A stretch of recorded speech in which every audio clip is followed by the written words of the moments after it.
like a lot of times you like when sort of white women read my script, they might say, oh, the woman's too strong. And I'm like, yeah, but this is who we are. There's a reason behind it. Do you get what I mean? We have morals and values that have built our core foundations to be strong. We go through life with so many challenges of just being black and then being black of like Jamaican descent. So you go for them challenges, you have to be strong. Sorry if I'm pushing you there. No. But the Jamaican coming out, what? No, you're not pushing me. It's fine. Of course, we need to do that. That is our origin. That is where we are coming from. So we must talk about ourselves. Mm-hmm. All right. If I were to take maybe the line a little bit further, do you have it ever occurred to you that maybe of the possibility of having a kind of a collaboration with some producers in Africa too, maybe in your film or in your storytelling, is some way that you might collaborate? Oh yeah, Let me understand that. definitely. I would collaborate anywhere over the world with filmmakers, 100%. Stories are I love Nollywood stories. They're so funny and so melodramatic. But they're so that they just really love to tell stories out there. And yeah, I know people that's like immigrated to Nigeria and doing really well in Nollywood films and stuff like that. So yeah, I would collaborate with anyone like anywhere over the world and make films. All right, that's good. But you, at the moment, you don't have any collaboration there because why, of course, I'm stressing this line is because here in this podcast, we stress the line of collaboration a lot because some people will say, "Oh, I don't know about Africa because they didn't tell me." But Yeah. what if you are mature enough now to be able to know yourself?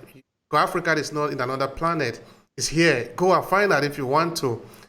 It's even more cheaper now because there are people coming from Africa. They are just your neighbor. Yeah. Even there in UK or US or Canada, wherever you are, they are there. Let's talk. Let's talk about ourselves. So it's not like to know about Africa, you need to only read it in the book. Africa is not a philosophy. Yeah. They are people. So I want to know about my Jamaican brothers. Let me just pick a telephone call and say, hey, come on, let's meet today in the bar. Let's talk. Yeah. Because they are not like it's a planet. No, we are here together. Yeah, no, So this is proper. this is why I'm trying to stress much about this collaboration because also in the field of academics, people that are maybe writing historic things, yeah, so they didn't teach us. Yes, I know, but you are alive today. You can take a flight to go to Lagos if you want to. Yeah, Nobody's going to stop you. So tell me more about this collaboration. Which opportunity do you think could be there that we could tap into? I'm not saying you must do it now, but that we could tap into. It doesn't mean also in Africa. It can be in Germany. Why not? There are some African in France. So I'm looking at it in a global sense of it. How do you see that we might better benefit from collaborating among ourselves? Well, they have I think just it will benefit of just teaching each other just the different processes because every country's going to have their own way of how they make films and just how they raise finance and stuff like that. And I know there's like a load of like international co-finances going on at the moment in terms of like doing collaborations abroad and things like that. But yeah, I just say share each other's stories, isn't it? You're gonna get different characters, you're gonna get different perspectives. Even just collaborating abroad, you get different locations, just a different outlook on how you can put together the production as doing that collaboration. All right. If you know any filmmakers, then yeah, put them my way, innit? All right. That's good. That's what we need to do. That's why we're here. Yeah. No, definitely, 100%. All right. Now let's return to the UK. Yeah. Why do you think more British, more black British Jamaica should be involved in filmmaking? Why? Why? Because we exist. That's why. I think because we're not seen and we do exist and people need to see and hear our stories and catch our jokes and know like who we are and what we're about. Instead of just like flying over to Jamaica and being like, oh yeah, I went on holiday in like a tourist resort. Like you need to get the real raw root of who we are. I just feel like it's why not? All right, why not? All right, now, why not? Let's talk about your film project, Absent. Oh What do you yeah. want people to know about that? Let's spend some time there. Okay, so the project that I'm working on now is Absent, and it's a film that's based on my real life story. So 11 years ago, when I had my son, his father abandoned him and just absconded, basically. And during that time, it just brought up so much sort of emotions and so much sort of buried trauma of my own father's absence. And my father, he's been absent pretty much my whole life. I didn't meet him till I was like 11, and yeah, he was just in and out and just gone. But it just brought up so much trauma, and I just started to look at like the pattern and the cycle of just like my community and how I had so many people around me who had sort of grown up in broken homes, and I really wanted to sort of put my experience out there into a film context for just not even just women. Like, obviously, I wanted to give women a voice on what we go through when we're abandoned with our children.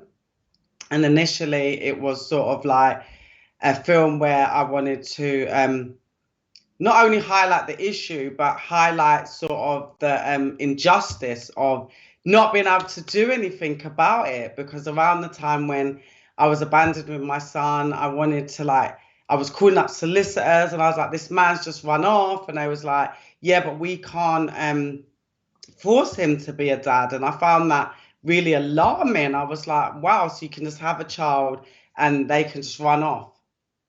So it was so important to make the film on so many levels, to be fair, because I feel like single mums have a stigma around them. They're just seen as sort of like the misfits of society who raise the wayward kids. And it's not always the case. Like single mums can raise powerful children, very grounded children, and children that are loved and are balanced. So I feel like it was important for me to make the film to just highlight absent parenting and single parenting in the Black community, because it is very common. It's a worldwide situation that occurs on a daily. And I wanted to make a film where we can look at ourselves and reflect and think, how can we change this? How can we make a difference in breaking this cycle?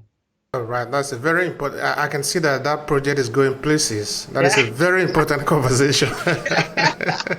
But I've been developing it now for about 7 years. That's how hard it is to get stuff off of the ground overhead. You get what I mean? But I'm not giving up. This is a film that has to be told. This is a story that has to be told. It's gonna be a life-changing film for so many people.